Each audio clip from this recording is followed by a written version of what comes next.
these are the solutions that Nigeria needs to tap into. All right.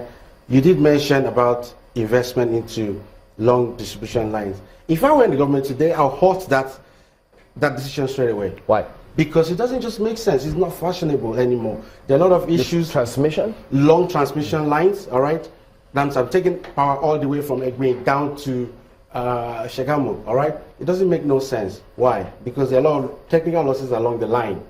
The technical losses along the line is actually a major problem for the distribution companies, all right? And that's why they cannot... How much percent do we lose in percentages? In percentages, we lose about, give or take about 10 to 15%. Can that be said to be negligible? It's not negligible. It's the fact that the transmission lines are obsolete.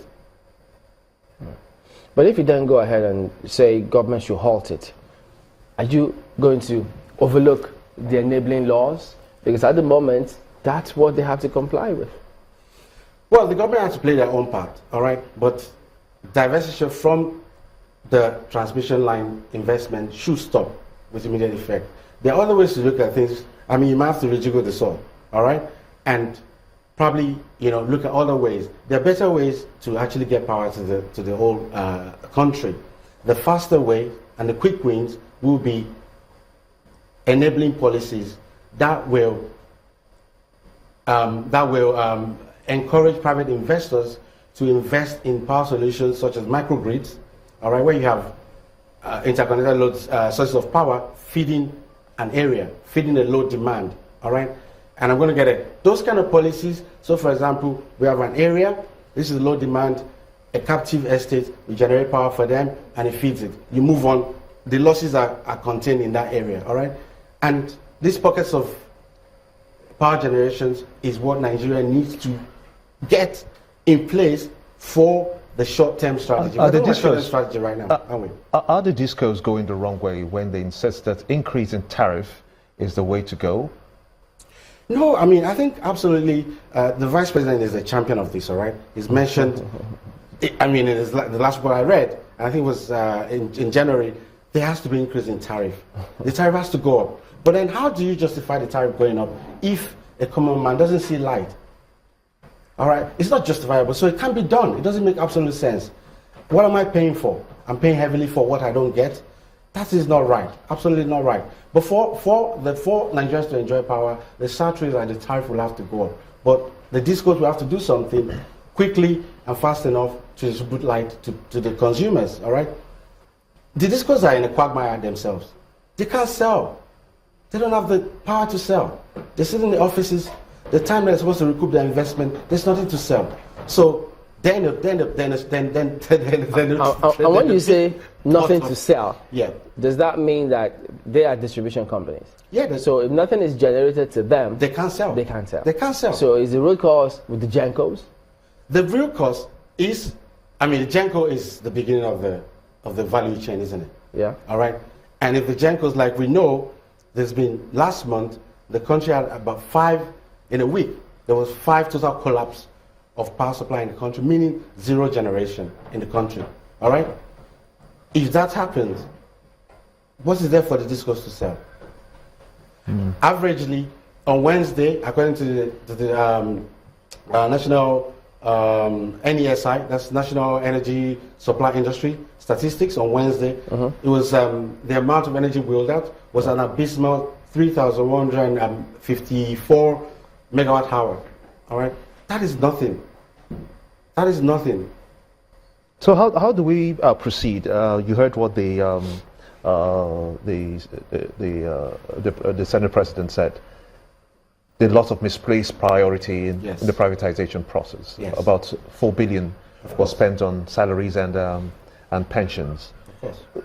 Now the government is saying, okay, let's pump money into the power sector. But the government doesn't actually have that kind of money to pump into the power sector. What will be the solution to achieving, at least in the medium term to long term, availability of electricity for us? The medium-term solution, like I've said, is enabling policies that will encourage private investors to come on board and that provide solutions such as short-term solutions, microgrid solutions, look at captive power, allow industrial generators, create tax holidays for industrial clusters to generate power for themselves, and things like that will encourage the private investors' participation. There are a lot of industries generating power themselves, all right? The amount of Nigeria is among the highest number of countries. It's among the highest country, one of the highest countries that imports generators, all right? And Nigeria as a whole, the diesel generators and the generators in the country generates 5 times more than what the grid is supplying at this point in time. So the quick win is look at policies that will enable private investors to come on board, to look at captive power for clustered areas, residential, rural development. What do you make of the electricity intervention fund? Will it work? I mean, it's meant to provide some kind of Of course, some of those funds have been disbursed already. I mean, 55 billion has already been disbursed to the discos, all right, and they want more. And then you have $150 million in NBET already. Those funds, nobody's questioning it. I'm most certain those funds are depleted, all right. So is the funds there? I mean, if the funds are there to be disbursed, then I think they need to disburse it in the right channel. Like I rightfully said, 1 billion naira was announced by BOI to facilitate MSMEs and SMEs development for standalone solar power. The funds are out there. The Senate chairman on privatization, Senator Ben Bruce, says that he doesn't support the provision of this intervention fund. Why would the senator go against such, do you think? Well, the senator has his own views. And for me, if you want to go back in time, $16 billion was invested in infrastructure from 1999 to 2007.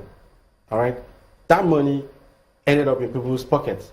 So these senators, they've been there, they know what's happening, and he has his own views. I share his views, and of course, if you spend that amount of money on something and there are no results, will you want to spend money on it again? No. All right, but it's all about spending the money in the right places. 529 billion. $16 billion. No, 529 billion is what the power minister has to spend on electricity. Right. Out of that, no, he has that for his ministry as a whole, and he'll be spending about 69.2 billion on electricity. That in itself, how do you view that that equation, such that we're able to have that kind of electricity that we need? Should he be investing back into the main old system, or should he be looking at renewable energy instead? Very good, very good. I mean, I'll go back to what I said, all right? Every investment in long transmission line should be halted, all right? That is my own view. Should be stopped. If that money, 59 billion, is nothing in the power sector, you can't do anything. Of course, you can't expect the federal government to start to think about generation. It's been privatized already, all right? How do they want to get into distribution? No, it's been privatized already. I mean, except they want to start to buy it back. The money is nothing, all right? You need about $1 million for a meg. We're talking about 59 billion naira. We'll be back in a minute. It's a drop in the ocean. I'm sorry. You do the math for us when we return. Don't go away.